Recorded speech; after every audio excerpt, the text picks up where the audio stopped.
Bonjour. Aujourd'hui, nous allons faire la division pour cette leçon. Et qu'est-ce qu'une division? Premièrement, la division, c'est un partage en parties équivalentes ou en parties égales. Donc, si on prend comme exemple notre 12 divisé en 4, qu'est-ce qu'on demande? On demande combien de 4 peut-on placer à l'intérieur de 12? Si on regarde des groupes de 4, on a un groupe de 4 ici, deux groupes de 4 et 3 groupes de 4. Donc, ça veut dire que notre réponse est simplement 3, car on peut placer 3 fois le nombre de 4 à l'intérieur de 12. Une autre manière qu'on peut regarder ceci, c'est regarder l'utilisation des multiples. Donc, nous avons parlé des multiples. Si on regarde les multiples de 4, ils sont 4, 8 et 12. Donc, on peut voir que lorsque j'ai 4 fois 1, ça me donne 4. Lorsque j'ai 4 fois 2, ça me donne 8. Et lorsque j'ai 4 fois 3, ça me donne 12.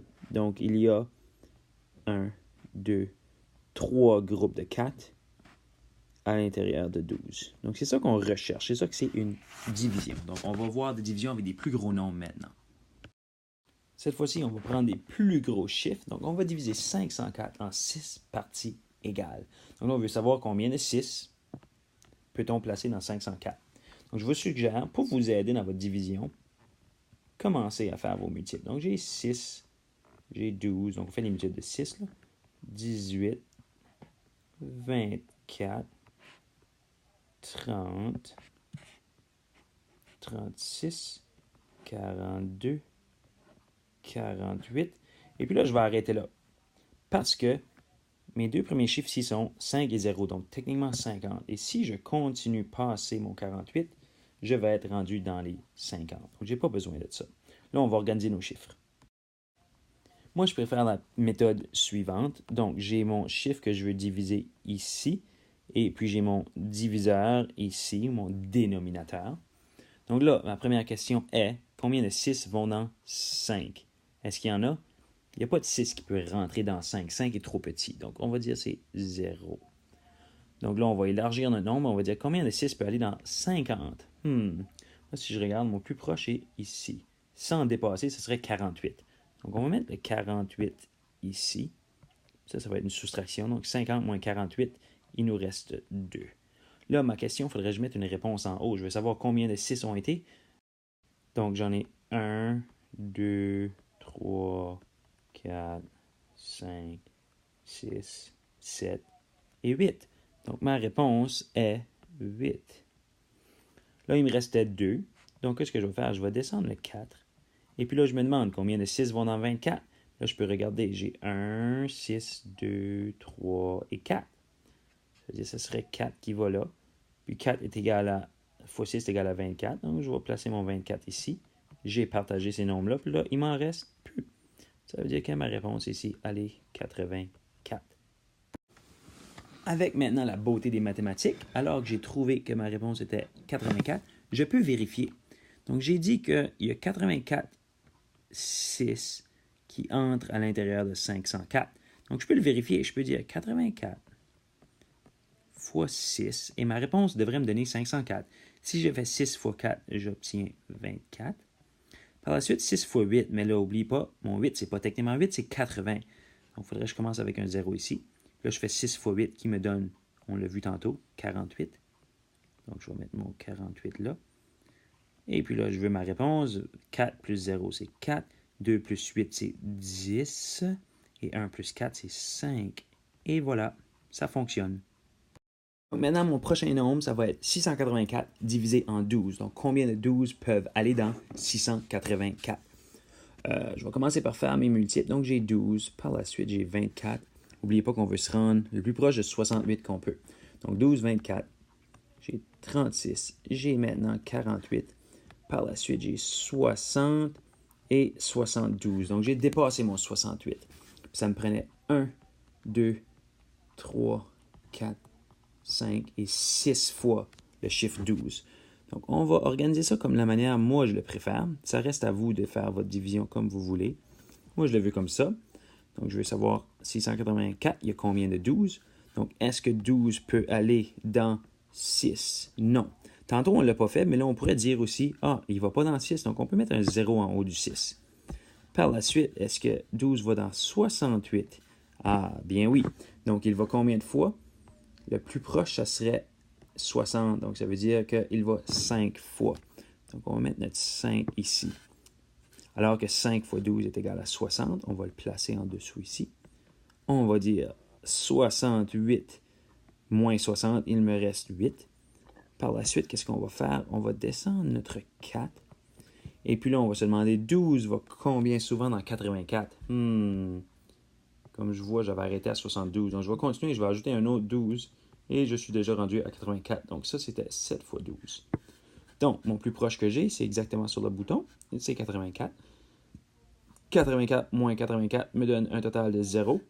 Puis là, j'ai oublié, il fallait que je mette mon 7 ici. Et voilà, ma réponse est 57. Donc là, si on veut vérifier, on a trouvé que la réponse était 57. On peut simplement dire 57 fois 12. Est-ce que ça va me donner 688? On peut toujours vérifier. Donc, je fais 2 fois 7 qui me donne un 14. Je fais 2 fois 5 qui me donne 10 plus 1, 11. Donc là, j'ai fait le 2. Là, si je multiplie maintenant avec mon 1, qui est techniquement 10. Donc, je fais 1 fois 7. Mais là, j'oublie pas de mettre mon 0. Donc, je fais 1 fois 7 qui donne 7. Je fais 1 fois 5 qui donne 5. Et lorsque j'ajoute ça ensemble, j'ai 4 plus 0 qui me donne 4. 1 plus 7 qui me donne 8. Et 1 plus 5 qui me donne 6. Donc, notre réponse est bel et bien 684. Donc, nous avons raison. Lorsque nous partageons 684 en 12, nous obtenons 57. On va faire une dernière division avec le chiffre 9. Donc, combien de 9 peut-on placer dans 216?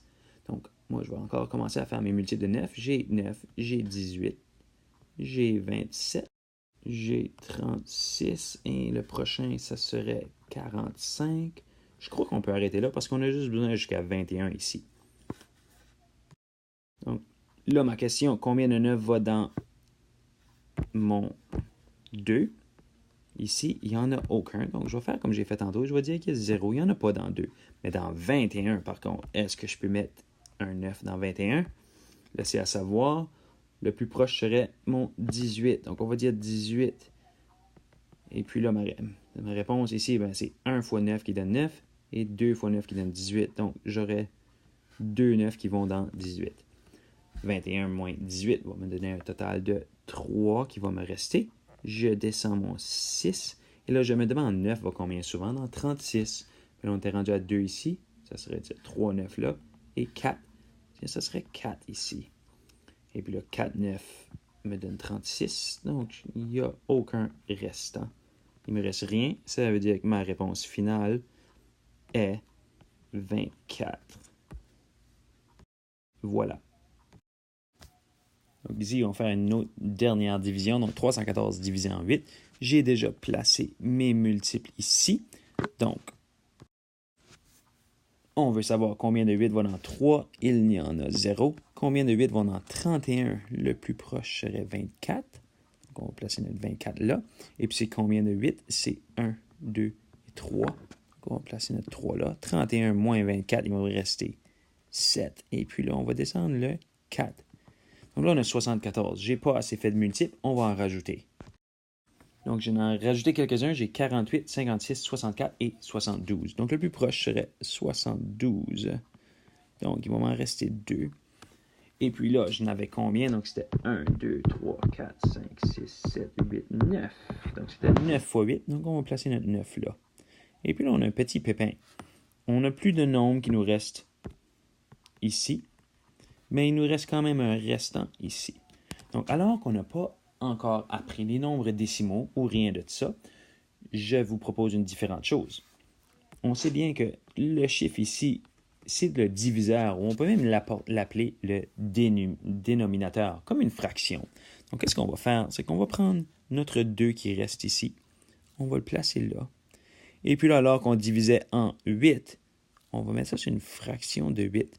Ça veut dire que la réponse est que notre 8 va 39 fois dans 314 et 2 sur 8. Donc, notre réponse est la suivante. Donc, c'est juste une différente façon de le faire. On sait qu'il n'y a pas assez de chiffres pour mettre 8 une autre fois, mais tu pourrais mettre 2 parties d'un total de 8. Et puis, on garde notre réponse comme celle-là. Bravo!